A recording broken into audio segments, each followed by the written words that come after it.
Alabamos tu nombre, Señor. Oh poderoso Dios, aquí estamos, Señor, delante de tu presencia, dándote gracias por un día más. Aquí estamos en nuestro estudio acerca de lo que es la depresión espiritual.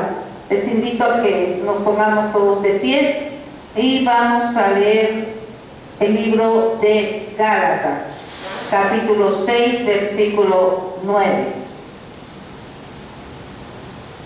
Gálatas, capítulo 6, versículo 9. La palabra de Dios es en el nombre del Padre, del Hijo, del Espíritu Santo. Amén. No nos cansemos, pues, de hacer bien, porque a su tiempo segaremos si no desmayamos. Inclinen su rostro ahí donde están. Vamos a orar. Padre, en el nombre poderoso de Jesús, aquí estamos delante de tu presencia, Señor, dándote gloria y honra, Padre. Toma el control, Señor, y seas tú guiando, Padre, nuestra enseñanza, Señor. Que seas tú ministrando, Señor, a todos aquellos que escuchen, Padre, que están siguiendo, Señor, este estudio, Padre. Que sea tu palabra, Señor, oh Padre, tocando esos corazones, Señor, transformando las vidas, Padre. En el nombre poderoso de Jesús nos ponemos en tus manos, Señor. Amén, amén. El título de esta enseñanza es No desmayemos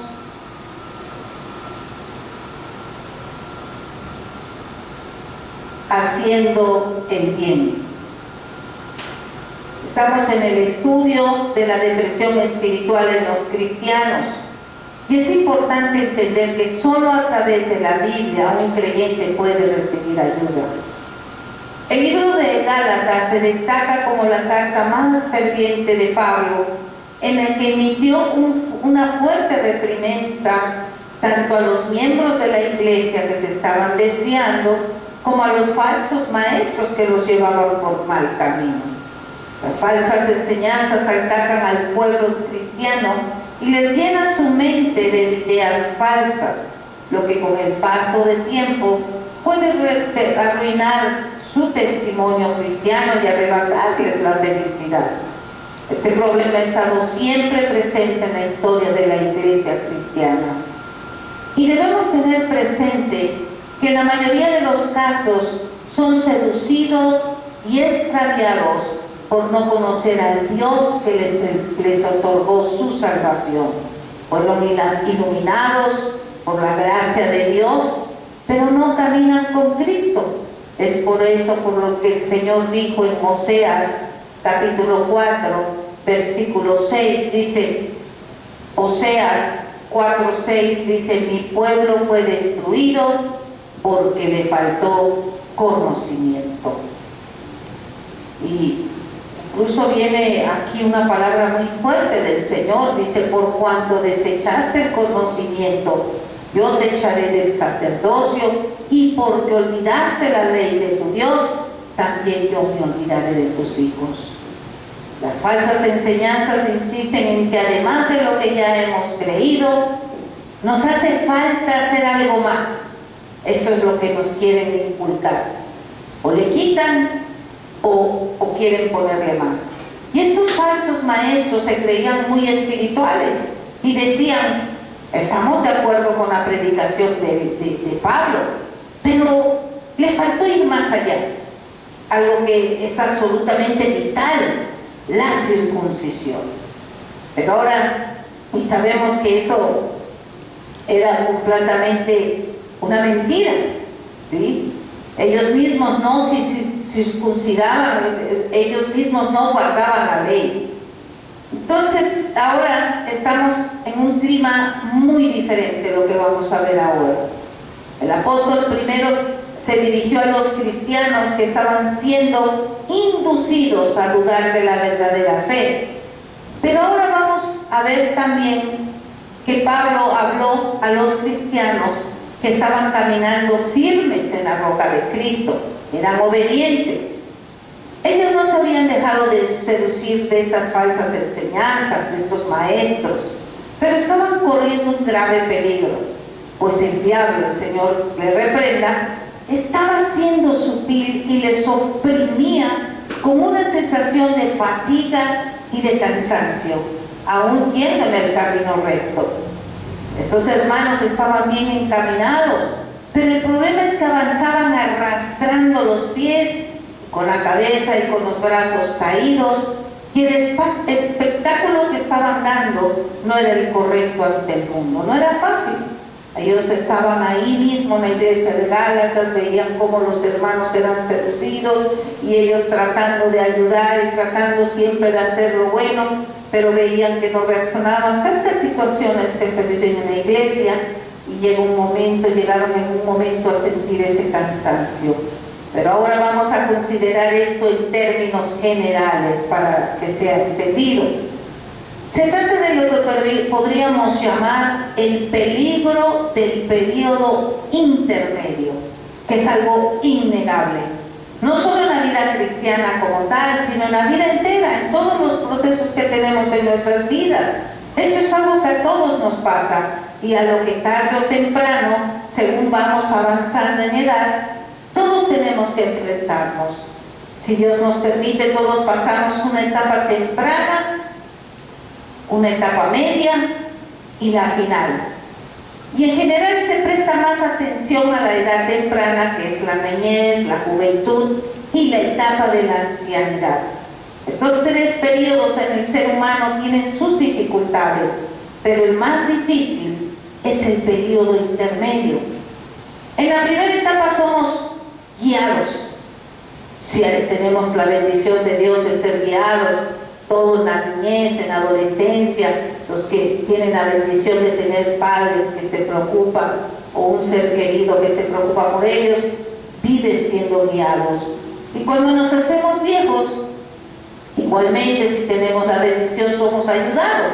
Se puede sentir ya en esa etapa de la vida que la elasticidad y el vigor disminuyen al igual que nuestras facultades. De esto todos sabemos algo, si no por experiencia real vivida, al menos por oídas. Y esto sucede igual en el trabajo, en la profesión que se haya escogido. Hay un comienzo y luego llega el periodo intermedio. Y en esta etapa se ha llegado a un nivel determinado. Y la dificultad radica en mantenerlo cuando carecen del estímulo que los puso allí. Pocas personas siguen en el mismo énfasis, en ímpetu, teniendo propósitos nuevos, buscando siempre retos en su vida, en la carrera que hayan tomado, pero la mayoría se quedan como estáticos. Y cuando se comienza en el trabajo, como les digo, hay estímulos que se pueden perder. Igualmente, por decir, no es lo mismo abrir un negocio que mantenerlo, es lo más difícil. Lo mismo puede decirse de la vida religiosa o espiritual. La primera etapa, que se le conoce como el primer amor, hay estímulos. Todo es transparente, todo es maravilloso, todo es alegría, pero llega un momento en que se llega a la costumbre, a lo habitual. Ya nada te sorprende y piensas que sabes todo acerca de todo. Aparentemente nada está sucediendo, no parece haber ningún cambio, ni avance o desarrollo. Y esto lo vemos más en la obra misionera. Cuando usted escucha testimonio de ellos, nos dicen: no nos manden nada, lo que necesitamos es oración para que nuestra fe no desfallezca. Miren, porque no es fácil mantenerse en los caminos del Señor. Esto es algo que tiende a suceder siempre que hemos superado la etapa de novedad y de emoción, y el halo de misterio de hacer algo que nunca hicimos, y comenzamos a adaptarnos a la rutina de hacer lo mismo día tras día. Surge entonces esta prueba y ya no nos impulsa por encima de ella aquel impulso inicial que parecía ayudarnos a superarlo todo en nuestras primeras etapas. Para todo teníamos siempre respuesta, no había obstáculo, siempre estábamos adelante. Y esto le sucedió a los hermanos de Gálatas. Al ver los problemas ofensivos que estaban sucediendo en torno a ellos, por los hermanos que estaban dejándose llevar por las falsas enseñanzas, causando problemas.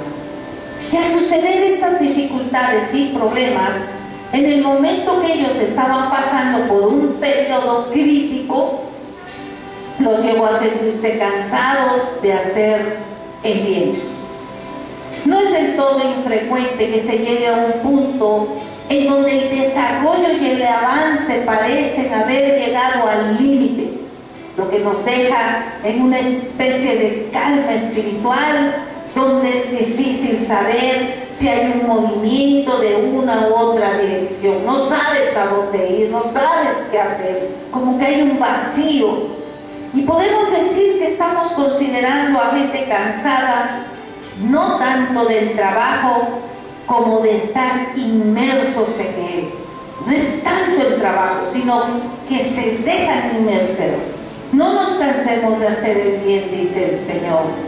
Tal es la situación. Pero, ¿qué diremos de ella y qué haremos al respecto? Eso es lo importante que tenemos que analizar. De entrada, me permito afirmar que en este grave problema de la depresión no hay aspecto donde las negativas sean más importantes que en este caso en particular. Siempre que nos encontremos con esta condición de cansancio, antes de empezar a hacer algo positivo, hay ciertas negativas que son absolutamente importantes. La primera de ellas es la siguiente: cualesquiera que sean nuestros sentimientos al respecto, no hagamos caso de las sugerencias que de todas partes nos llegan, no tanto de la gente, sino de nuestro propio interior. No las escuchemos cuando nos sugieran ceder, conceder o darnos por vencido. Hay que estar guiados verdaderamente por el Espíritu del Señor, no ser obstinados. Hay que analizar toda la situación. Y tal es la gran tentación que nos llega en momentos así. Y concluimos: estoy cansado, estoy fatigado. Esto es lo más que puedo soportar. Hasta aquí llegué. No tengo en este caso más propuesta que una negativa. No prestemos atención. Hay que comenzar con esas negativas siempre desde el nivel más bajo. Y este es ese nivel.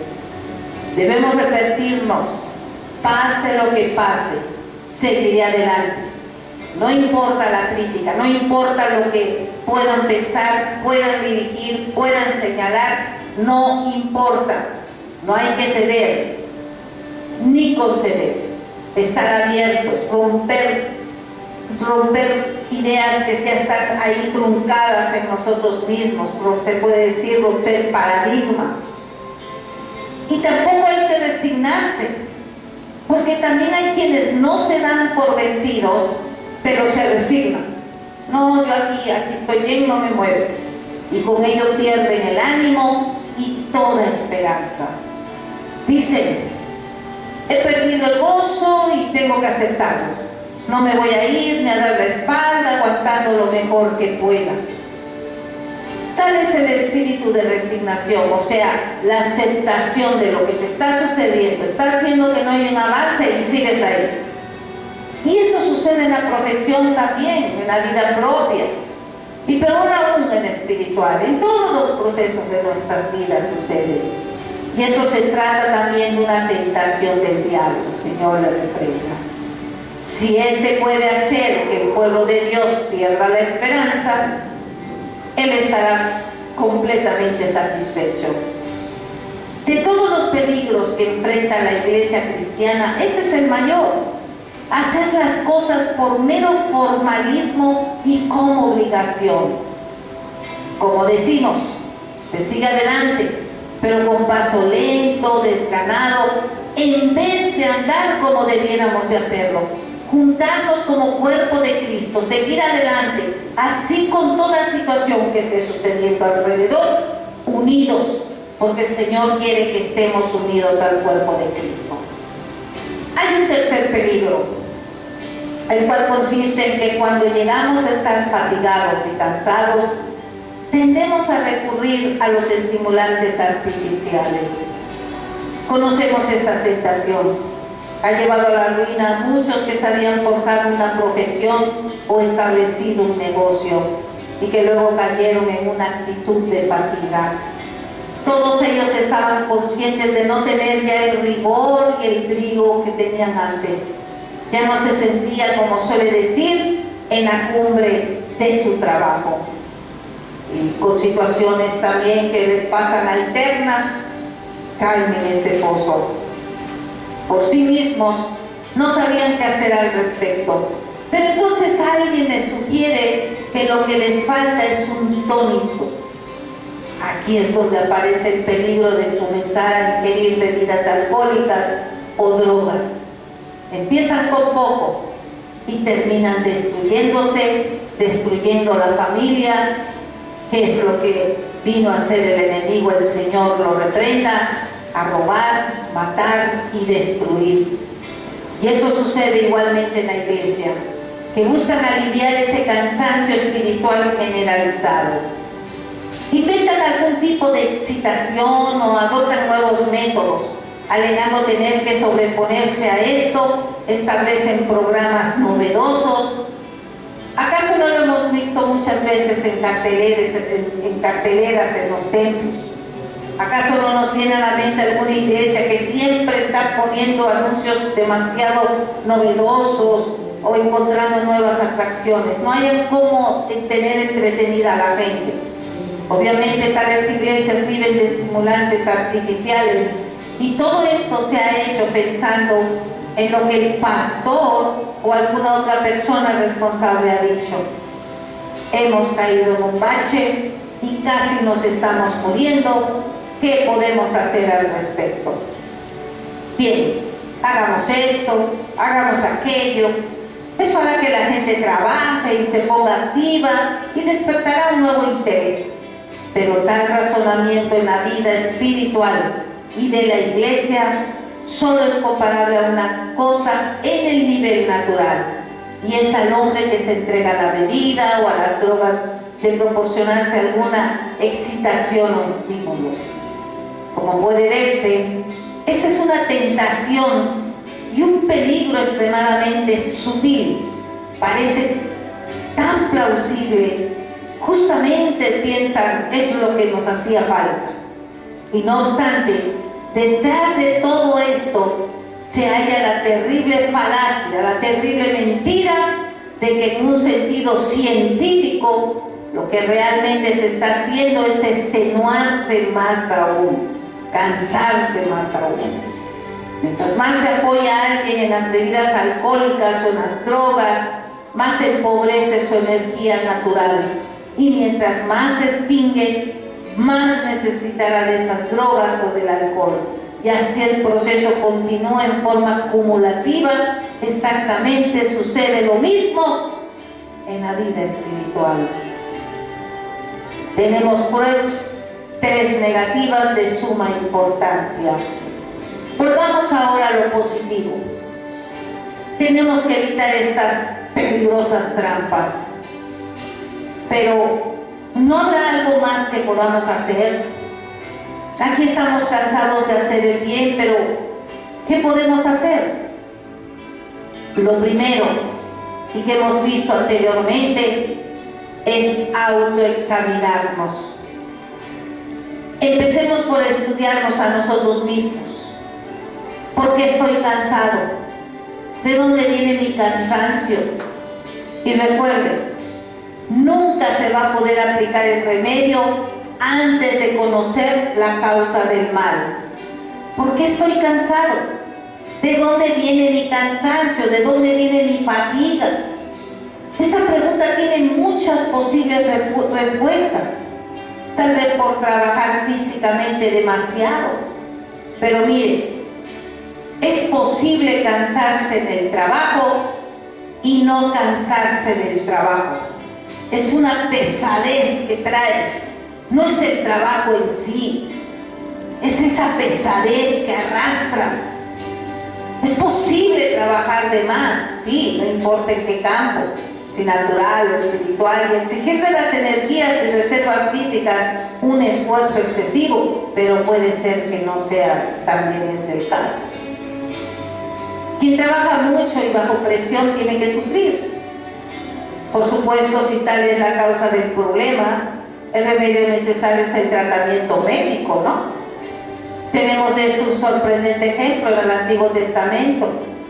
Elías tuvo un ataque de depresión espiritual después de su heroico esfuerzo en el Monte Carmelo. Un poder, una demostración grandísima de fe que tuvo él. Vamos a ver en Primera de Reyes, en el capítulo 19, versículo 4 al 6. Dice así: y él se fue por el desierto un día de camino, y vino y se sentó debajo de un enebro. Y deseando morirse dijo: basta ya, oh Jehová, quítame la vida, pues no soy yo mejor que mis padres. Y echándose debajo del enebro, se quedó dormido. Y he aquí luego un ángel le tocó y le dijo: levántate, come. Entonces él miró y he aquí a su cabecera una torta cocida sobre las ascuas y una vasija de agua. Y comió y bebió y volvió a dormirse. Versículos más adelante uno ve que nuevamente después el ángel le volvió a dar de comer y le dio otras instrucciones. Lo que vemos aquí es que Elías realmente lo que necesitaba era dormir y comer. Y Dios le dio las dos cosas. Antes de brindarle ayuda espiritual, le dio descanso y alimento. Supongamos, sin embargo, que no sea esta la causa del problema, sino alguna otra cosa. Con mucha frecuencia ocurre que podemos encontrarnos viviendo la vida cristiana o realizando el trabajo cristiano mediante nuestras propias fuerzas físicas en vez de recurrir al poder del Espíritu Santo. Podemos haber estado trabajando con energía meramente carnal, humana y física, y sucede muchas veces. Podemos haber estado tratando de hacer nosotros mismos el trabajo de Dios, y si tratamos de hacerlo así, por supuesto que solo habrá un resultado, que el trabajo nos aplastará, porque es una obra que excede a nuestras fuerzas. Debemos entender, no es con nuestras fuerzas, es con su Santo Espíritu. De modo que debemos examinarnos a nosotros mismos y ver si en la realización de ese trabajo estamos aplicando medios equivocados. ¿Es posible predicar con energía carnal? Claro. Pero quien lo haga muy pronto sufrirá de extenuación y depresiones espirituales tremendas. Surge entonces una pregunta aún más importante y espiritual. ¿Por qué he estado realizando este trabajo? ¿Y cuál realmente ha sido mi motivación? Siendo honestos, hay que hacerse esa pregunta. Lo que empezó con mucho entusiasmo ha llegado a ser para mí una carga. Hay gente que trabaja por la emoción y la excitación de trabajar, sin ser guiados por el Señor. De eso no hay duda. Hay gente activamente comprometida en la obra cristiana porque les parece hasta cierto grado emocionante. Hacen obras teatrales, venden comida, aprenden a usar instrumentos, participan en coro, participan en enseñanzas, en estudios, en todo. Y después de un tiempo se van. Solamente estaban metidos a actividad y no había nada en ellos. No sintieron nada. Y hay gente que no es feliz a menos que siempre esté haciendo algo. Eso es una realidad. Y no siempre se da cuenta de que tras lo que hace está la emoción y la excitación de mantenerse en actividad. Podemos estar seguros de que actuando así llegaremos a agotarnos, llegaremos a cansarnos, como también podemos estar seguros de que también vendrá nuestro mayor enemigo. ¿Y cuál es este? El ego. El ego siempre te dice: uy, qué maravilloso eres, cuánto has logrado hacer. El ego alaba la vanidad. Tenemos que admitir que no todo ha sido para la gloria de Dios, sino para nuestra propia gloria. Y luego viene la parte intermedia de la vida cristiana, donde entra el cansancio y aburrimiento. Cuán importante es que nos preguntemos cuál es nuestra motivación en lo que hacemos. Es muy importante, mi querido oyente, mis queridos hermanos en Cristo. ¿Es ese trabajo lo que me ha hecho sobrevivir, lo que me ha mantenido en la iglesia? En vez de ser la obra de Dios, tienes que hacerte la pregunta. Uno de los más grandes peligros en la vida espiritual es sacar provecho de nuestra propia actividad, en lugar de concentrarnos en lo que el Señor quiere de nosotros. ¿Qué le dijo a Marta? ¿Recuerdan las hermanas de Lázaro, al que el Señor resucitó después de 4 días? Vamos a Lucas, al Evangelio de Lucas, capítulo 10. Vamos a escuchar del versículo 38 al 42. Dice así: aconteció que yendo de camino, entró en una aldea, y una mujer llamada Marta le recibió en su casa. Esta tenía una hermana que se llamaba María, la cual, sentándose a los pies de Jesús, oía su palabra. Pero Marta se preocupaba con muchos quehaceres y acercándose dijo: Señor, ¿no te das cuenta que mi hermana me deja servir sola? Dile pues que me ayude. Respondiendo Jesús le dijo: Marta, Marta, afanada y turbada estás con muchas cosas, pero solo una cosa es necesaria, y María ha escogido la mejor parte, la cual no le será quitada. En otras palabras, la actividad llega a ser no algo que hacemos, sino como que algo que nos da cuerda. Algunas de las más grandes tragedias que he visto han sido las personas que jamás se dieron cuenta de que durante muchos años habían estado viviendo del vigor y de la fuerza que sus actividades le infundían. Y esto les mantuvo activos, pero cuando se enfermaron o envejecieron, no pudieron hacer ya lo que solían hacer, se deprimieron, caen en depresión y terrible. No supieron qué hacer con ellos mismos, porque habían estado viviendo a base de su propia actividad, como robots. Supongo que esa es una de las tendencias más obvias de nuestra civilización el día de hoy. Y ciertamente es una de las mayores causas de neurosis en nuestros tiempos. Desafortunadamente el mundo ha perdido la cordura, que nos mantenemos activos por ese terrible ímpetu y por la agitación de la vida. En vez de que nosotros dominemos la situación, esta nos domina a nosotros. Y esto agota y deprime. Por lo tanto, es menester hacer siempre un autoexamen. Si usted se siente fatigado, debe preguntarse: ¿por qué tengo esta fatiga? ¿Cómo es que sigo adelante?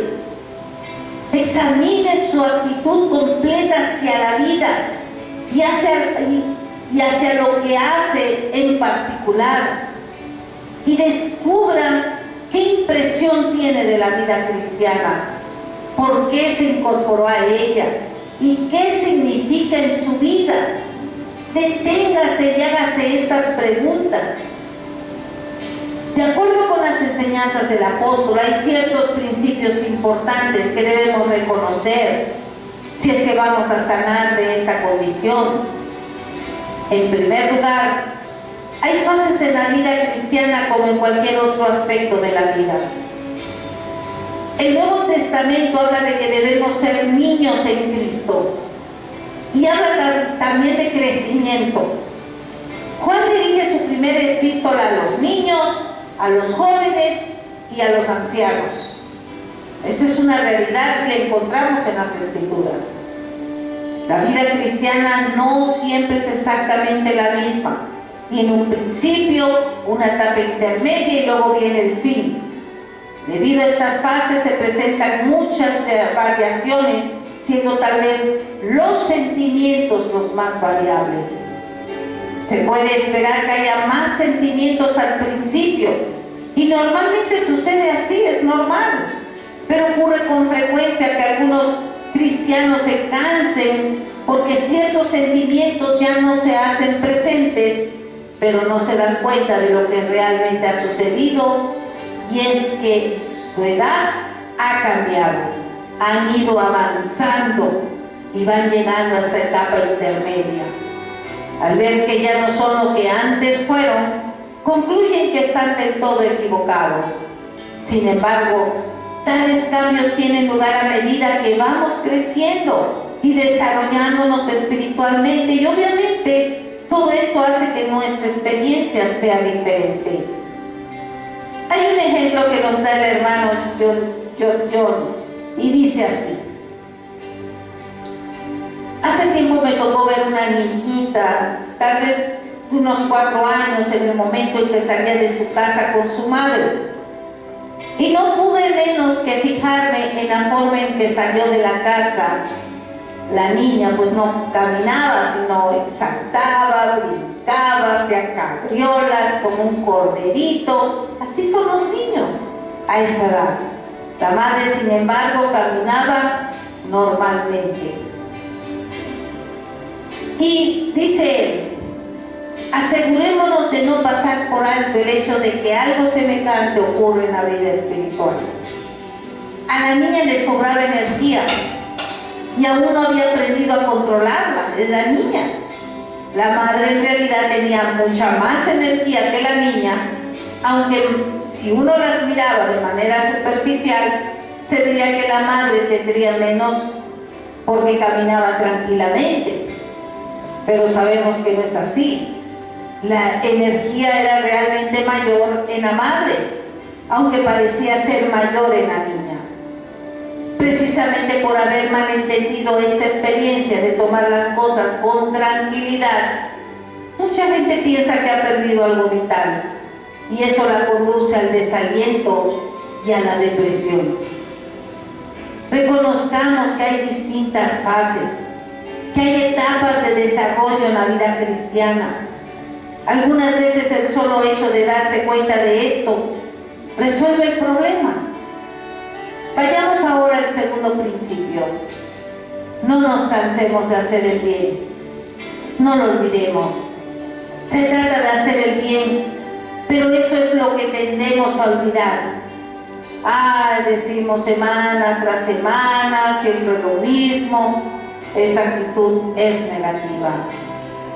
No debemos olvidar que el apóstol Pablo dice que estamos en la vida cristiana y que vivir la vida cristiana es hacer el bien, no importando a quién, no importando que te dé la espalda, no importando si tú te agradeces, sino tú demostrando el amor de Cristo en ti.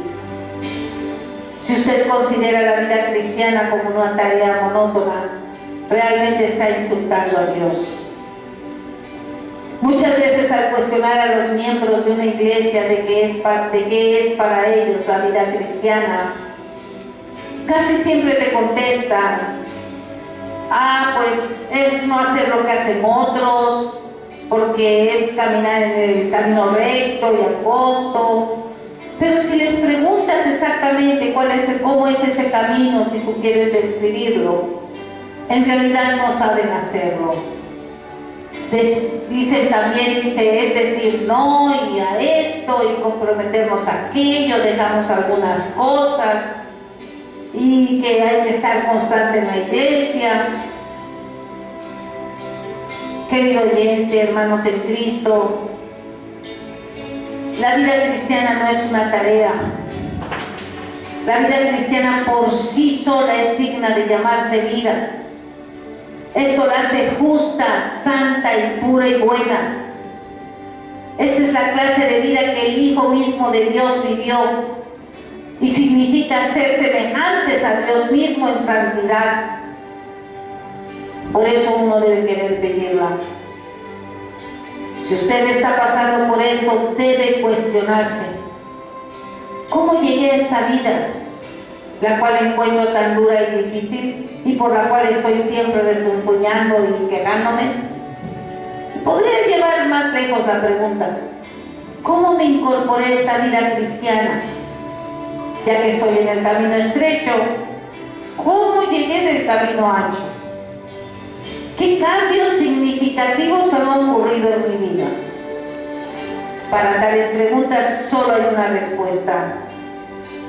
Hemos llegado de aquella vida a esta, de la oscuridad a la luz, porque el Hijo unigénito de Dios vino a este mundo a salvarnos. Se despojó de todo vestigio de su eterna gloria y se humilló a sí mismo para nacer como un niño y para dormir en un pesebre. Soportó el vivir en este mundo donde fue escupido y menospreciado. Se le coronó con espinas y se le clavó en una cruz para sufrir el castigo que merecía nuestros pecados. Así es como llegué de aquella vida a esta.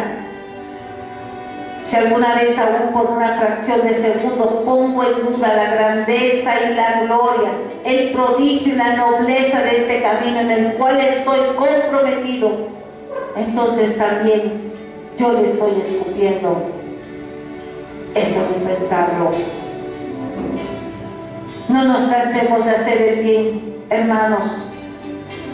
Si acaso piensan en su vida cristiana con tal animosidad o la ven como una tarea o obligación gravosa, yo les pediría que vuelvan a los primeros tiempos de su vida. Los invitaría a desandar lo andado y trasponer el portillo por el cual entraron. Contemplen la maldad y el pecado del mundo. Miren el infierno al cual estaba siendo conducido y luego miren al frente y dense cuenta de que se encuentran en el centro de la campaña más gloriosa de la cual podrían participar. Están en el camino más noble que el mundo haya conocido. Voy a ir allá, tienes que decir. Cielos nuevos, tierras nuevas. Poner tu mirada al frente. El siguiente principio es que la vida que vivimos aquí en la tierra no es sino una escuela de preparación. Aquí tenemos que ser probados. No nos cansemos de hacer el bien. Dice su palabra, porque a su debido tiempo cosecharemos si no nos damos por vencidos. Nos sentimos cansados y angustiados y sentimos que no podemos más. Hagamos un repaso de nuestra vida y pongámosla en el contexto de la eternidad. Detengámonos y preguntémonos qué significa todo esto y veremos que se trata de una escuela de preparación. Esta vida no es sino la antesala de la eternidad y todo lo que hagamos en este mundo es solo un anticipo. Tenemos que ser probados si podemos ser merecedores de llegar a ese lugar que el Señor ha prometido. Nuestros más grandes pozos son apenas las primicias y un pequeño bocado del eterno gozo por venir. Qué importante es que recordemos esto. Lo que nos agobia es el pesado ajetreo de la vida diaria. Muchas veces dicen, un día más. Y hay predicadores que llegan a decir, ay, domingo yo hoy tengo que predicar 2 veces. Qué terrible es llegar a decir esto. A veces el pesado ajetreo puede llevarnos a decir eso. Pero nuestra reacción debe ser mirarlo todo, ponerlo todo dentro dentro de este gran contexto y decir, vamos camino a la eternidad y esta vida es la escuela donde nos preparamos para ella. ¿Qué diferencia cuando tú expresas eso? Por eso Pablo nos dice, sigan adelante haciendo el bien, con la seguridad de que recogerán una buena cosecha. No nos cansemos de hacer el bien, porque a su debido tiempo cosecharemos si no nos damos por vencidos. En el momento en que nos demos cuenta de que la cosecha es algo seguro, no desmayaremos.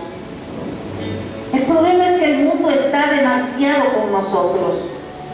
Estamos demasiado inmersos en nuestros problemas. Necesitamos ver hacia adelante, anticiparnos, mirar hacia las glorias eternas que resplandecen a lo lejos. La vida cristiana es degustar por anticipado los primeros frutos de la gran cosecha venidera. Cito 1 Corintios, capítulo 2, versículo 9. Antes bien, como está escrito, cosas que ojo no vio ni oído yo, ni han subido en corazón de hombre, son las que Dios ha preparado para los que le aman. Igualmente le dice a los colosenses, en el capítulo 3, versículo 2, poned la mira en las cosas de arriba, no en las de la tierra. Démonos cuenta en la mente y en el corazón del glorioso lugar a donde vamos. Ese es el antídoto, ese es el remedio. La cosecha que recogeremos es una cosa cierta y segura.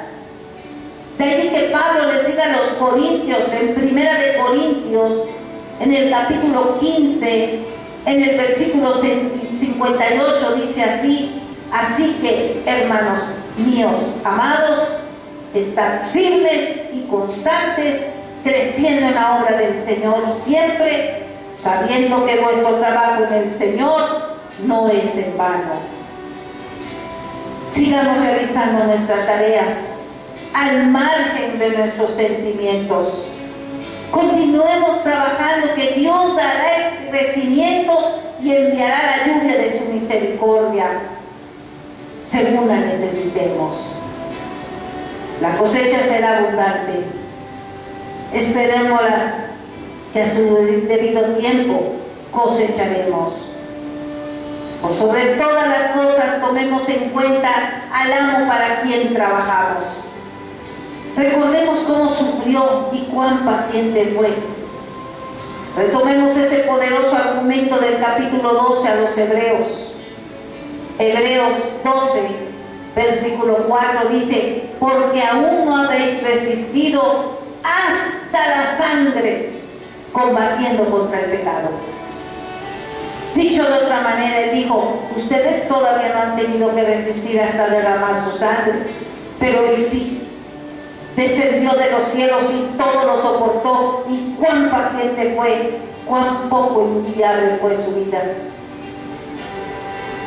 La mayor parte de su tiempo la pasó con gente ordinaria y despreciable que lo malinterpretaba. Pero él siguió adelante sin titubear y jamás se quejó, jamás. No abrió su boca. Él fijó sus ojos en el Padre. Por eso nosotros, ¿qué debemos hacer? Cito Hebreos, capítulo 12, versículo 2. Puestos los ojos en Jesús, el autor y consumador de la fe, el cual por el gozo puesto delante de él sufrió la cruz, menospreciando el oprobio, y se sentó a la diestra del trono de Dios. Gloria a Dios. Él todo soportó sabiendo el gozo que le esperaba, pues supo el día venidero de su coronación. Vio la cosecha que iba a recoger, y al verla tuvo el valor de no fijarse en otras cosas y pasó por ella de modo glorioso y triunfante. Y nosotros tenemos el privilegio de ser como él. Cito Lucas, capítulo 14, versículo 26. Si alguno viene a mí y no aborrece a su padre, madre, mujer, hijos, y hermanos y hermanas, y aún también su propia vida, no puede ser mi discípulo. Y el que no lleva su cruz y viene en pos de mí, no puede ser mi discípulo. Efectivamente, hasta podemos tener el privilegio de sufrir por causa de su nombre. Al escribirle a los colosenses, Pablo dice algo más extraordinario. Colosenses capítulo 1, versículo 24. Ahora me gozo en lo que padezco por vosotros y cumplo en mi carne lo que falta de las aflicciones de Cristo por su cuerpo, que es la iglesia. ¿Qué tal si nosotros como cristianos, sin saberlo, tenemos el mismo privilegio? Ya estamos en los últimos tiempos. En cualquier momento se puede levantar el enemigo y entonces la iglesia va a ser probada. Mismos hermanos en Cristo van a señalar.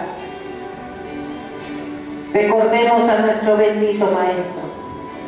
Pongamos en Él nuestros ojos y pidámosle que nos perdone por habernos dado el lujo de sentirnos cansados y deprimidos. Demos un nuevo vistazo a nuestra vida desde esta perspectiva, y mientras lo hagamos así podemos estar seguros de que nos encontraremos llenos de nueva esperanza, de nuevas fuerzas y de nuevo poder.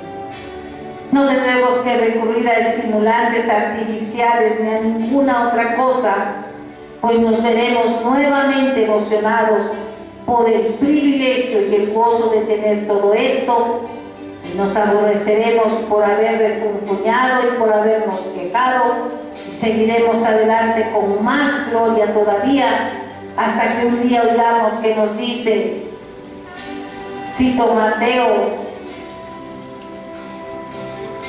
capítulo 25, versículo 21, y su Señor le dijo, bien, buen siervo fiel, sobre poco has sido fiel, sobre mucho te pondré, entra en el gozo de tu Señor.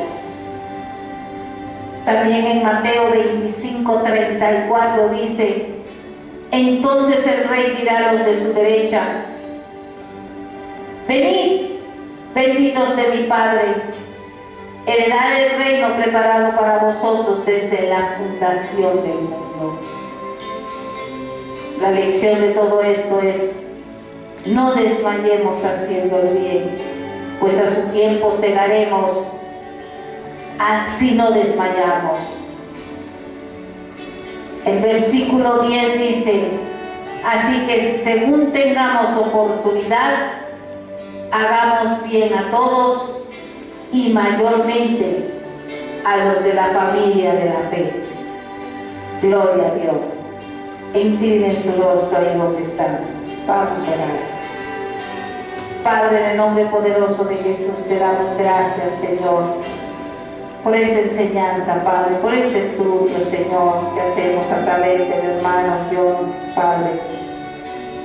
Gracias por este privilegio que me das, Señor, oh poderoso Dios, para que haya en nosotros, Señor, el crecimiento espiritual por tu misericordia. Ayudándonos, Señor, que sea la mente iluminada, Señor, en nuestras vidas, Padre, y en todos aquellos que escuchen esta enseñanza, Padre. No desfallecer, Señor. Da nuevas fuerzas a tu iglesia, a todos aquellos que están en esa etapa intermedia, Padre.